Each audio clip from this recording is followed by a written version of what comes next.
mpenzi mtazamaji na msikilizaji wa kipindi chako pendwa cha UG Family TV. Bana, nimekuandalia makala fupi ya afya inayohusu heart failure, kwa maana moyo kushindwa kufanya kazi.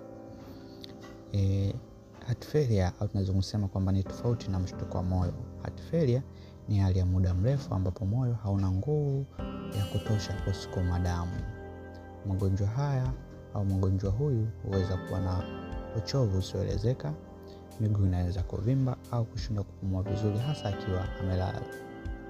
Chanzo chake mara nyingi ni shinikizo la juu la damu au la muda mrefu, na madhara ya mshtuko wa moyo awali ambayo yanapelekea kiungo au mambo mazima. Tunazungumzia magonjwa ya mshtuko au kushindwa kwa moyo kufanya kazi vizuri.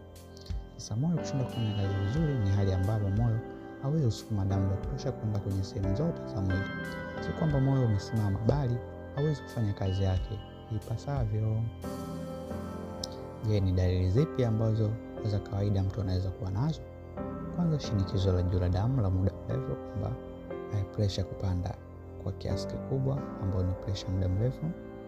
Heart attack ya awali, mshtuko wa moyo wa mwanzo.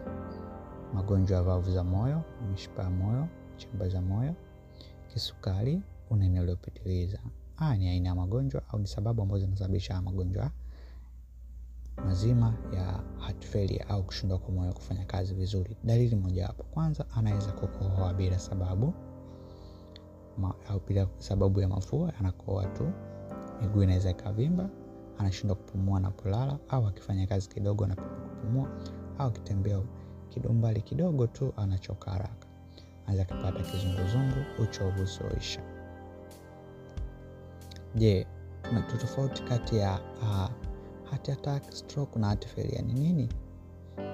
Tunazungumzia tofauti moja hapo. Kwanza tunasema kinachoshambulia ubongo, moyo, au tunasema moyo au uwezo wa kusukuma damu. Aina grafa akute au grafa ya muda mrefu sugu. Sababu kuu, mishipa ya moyo kuziba, mishipa ya ubongo kuziba au kupasuka, moyo kuwa dhaifu, hatari kubwa, kifo cha misuli ya moyo, ulemavu na kadhalika na kadhalika. Hao ni machache ambayo tumekuandalia leo katika makala yetu mazima ya afya yangu, afya yako katika UG Family TV. Ukumbushe usisahau kusubscribe, like, comment, kushare, kutoa notification na kupata habari nzuri. Asante.